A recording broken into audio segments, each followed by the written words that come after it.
Okay, today I'm going to make chili con carne. So what you need is like a passata sauce, an onion, 2 sets of chilies, depends on how hot you like it, and red kidney beans, and mince in the fridge. Okay, so add the onion, dice up the onion and add it in. You just have to sauteing it, so just browning it a little bit. I have 2 chilies. I've got a normal chili and I've got a Scotch bonnet. I'm actually going to leave the Scotch bonnet out, but I'm going to chop this one and add it to the onions. Add it in brightly slow. Now the reason I'm not adding the Scotch bonnet yet is because if you try and fry a Scotch bonnet, it's going to suffocate you and people in the kitchen. Your minced meat now, about 200 grams should do it. You can use lamb beef or pork. I'm using lamb because that's what I can get a hold of. It's always important to add spice to the minced meat because meat is actually pretty good for sucking up the spices and the flavours. So I've added some Mexican spices, some salt and some pepper.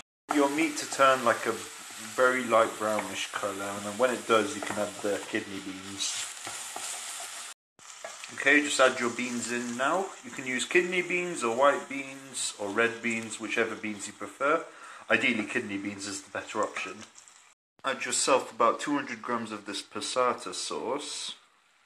You can use chopped tomatoes, but I couldn't really find any when I went to go look for any.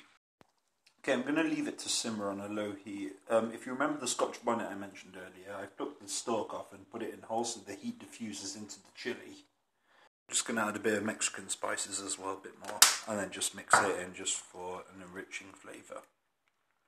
Okay, so I've actually just cut the Scotch bonnet in half so the heat diffuses more. A mistake on my behalf, but I'm going to leave it to simmer for a little bit more. Cool. Okay, so I think I simmered it for about 10 to 12 minutes or 10 to 15 minutes. It looks very appetizing, you know, and I've got some fresh bread to eat it with.